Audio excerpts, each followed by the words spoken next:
And then boom, you're in a legal battle with the state because you disagreed. Yet here we are, 2024.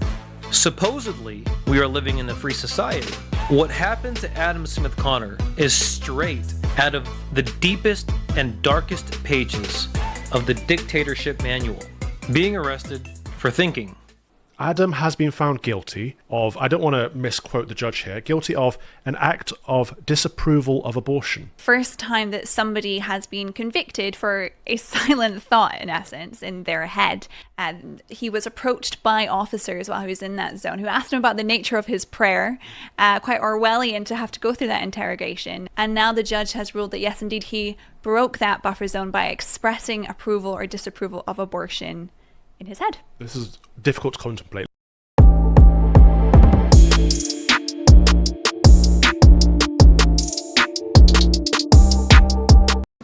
Hello, we've just received the verdict from the judge in the case of Adam Smith Connor. She has found Adam guilty for his silent prayers. This is a shocking verdict. Adam, what would you like to say on receiving this verdict? For doing nothing more than offer up a prayer for my deceased son. I felt like my government had forsaken me, but the Lord has taken care of me, surrounded me with prayer, and provided me with an excellent legal team. Imagine being arrested for thinking. Yeah, thinking.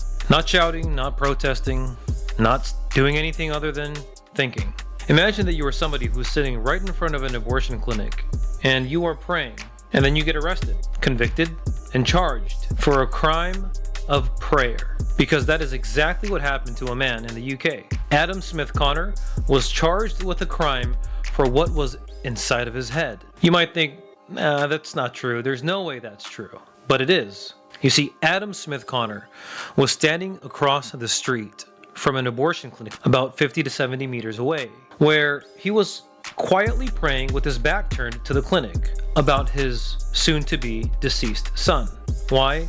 The person that Adam was with was going to go through an abortion. Now, while Adam was standing and praying, the police approached him, and this is how the conversation went. So the police came over and asked Adam, "Hey there, sir, how's it going? What's the nature of your being here today?" Adam said, "Well, I'm praying." The police then said, "What are you praying about? What's the nature of your prayers?"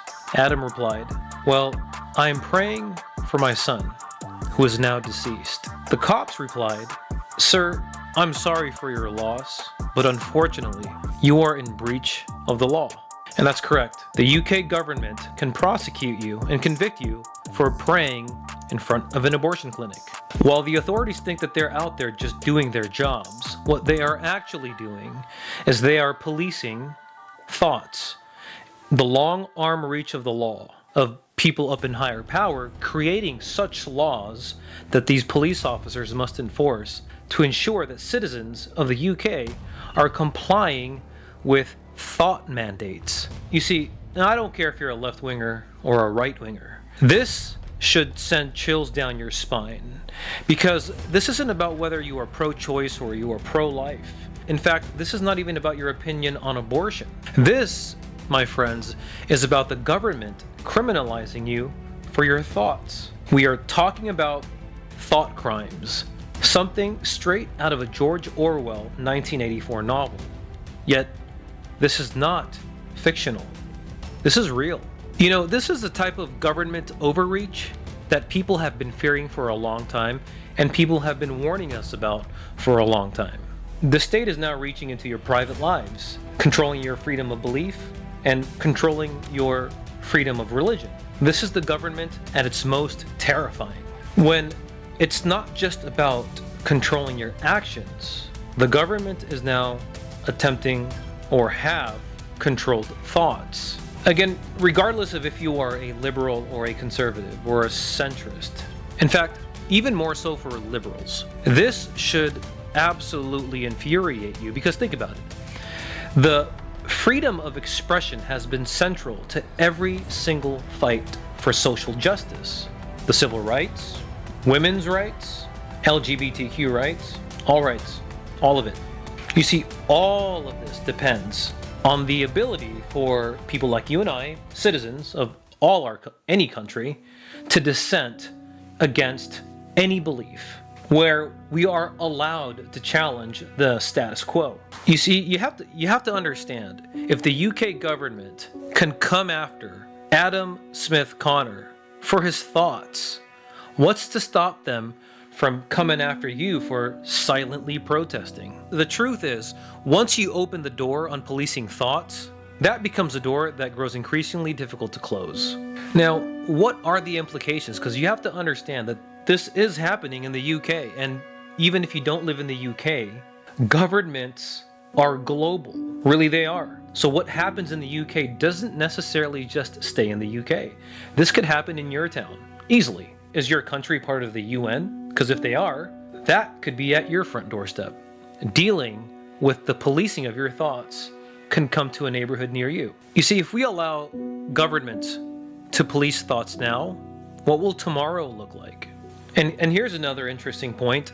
How much money do you think the UK government spent to prosecute Mr. Adam Smith Connor? Well, the amount, 90,000 euros. Yeah, that's well over 100,000 US dollars. To prosecute a man for what? Praying on the behalf of his deceased son? That's bonkers. And to think, this legal battle Adam Smith Connor had to endure went on for 2 whole years. 2 years, guys, for praying on the behalf of his deceased son. Just imagine what that would look like if you were sitting there thinking about something in your head that the government didn't quite approve of. And then boom, you're in a legal battle with the state because you disagreed. Yet here we are, 2024. Supposedly, we are living in a free society. But how free can you be if your thoughts are going to be policed? You have to understand this from a deep human, inalienable right perspective. Your thoughts should be very sacred to you and you alone. Nobody should be policing them. Nobody should be curtailing your ideas. They're in your head. No matter where you fall on the political spectrum, this is a line that should never have been crossed. Yet it's been. Today is a man quietly praying for his son. Tomorrow, it could be the state coming after you for disagreeing with popular belief. So this has nothing to do with politics. This has everything to do with a basic human right to have, well, freedom of expression, freedom of ideas, freedom of religion, like sovereignty. If we lose that, we lose everything. So let's ask ourselves, are we really going to stand here and let the government decide on what to do with our lives? This is an important battle that you guys don't even know that you're in. We're in the thick of it too. And it's only going to gain momentum. This is insane because it's total dystopia. What happened to Adam Smith Connor is straight out of the deepest and darkest pages of the dictatorship manual. Now, these are all great things to think about, praying and hoping that even thinking about this doesn't land us in trouble. Because who knows? One day, it might. So here is why I implore that you guys care, and that you should care, and that you need to care. The people that are making these laws and enforcing them, they don't just come out of nowhere. They are elected. They are appointed. And if we don't start paying attention to the people who are running for office in these positions of power, we are going to keep electing people into the position of power who have zero regard about our right to freedom. Look, if you think the local government doesn't matter, you really need to take a deep look into who you really are and what world you live in.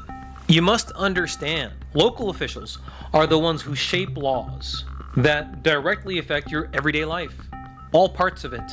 So, again, I urge you to get in touch, or at least read up on your local government, your state government, and national government.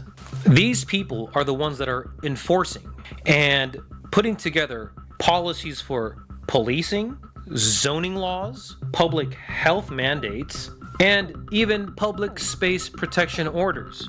Just like how Adam Smith Connor was charged with a public space order from their local government that put him in a 2-year battle with the law and prosecuted him for thought crimes. It's unfortunate, but this is the world that we live in. Everybody is stuck on their cell phones and never looking up to see what's around them, who's around them. Why do we live in the world that we live in? Who controls the world that we live in?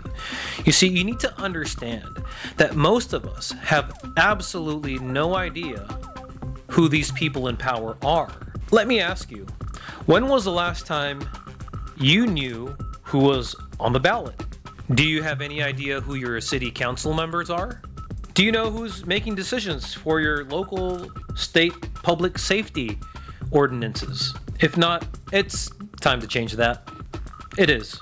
Because you really need to understand that these people in power are the ones that are shaping your lives, your careers, everything that you do on a weekly basis, monthly basis, year-round. Now, again, even if you don't know their names, it's insane because people who you do not know are controlling how you buy things, how you enjoy your time on the weekends, if you're at a park, if you're at a beach, if you're at a mall, if you're at a parking lot. And clearly, they are already policing your thoughts. You know, it all sounds a little extreme, but if Adam Smith Connor's case doesn't already perk your ears up, well, it should now. Because this is no longer a dystopian-like fictional hypothetical.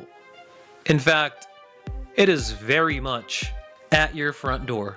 So no matter how busy you are in life, because I get it, we all have jobs, we all have things to do, we've got bills to pay. Everyone has some sort of a deadline or a weekly obligation to something. Even if your weekly obligation is to find time for yourself to relax throughout the week. Even then, you have to find time to understand the world around you. With the dawn of technology and the information age that we are currently living in, everybody has access to all this information, and particularly the government. So again, I urge you to understand your government a little better, because these people are shaping and deciding your future.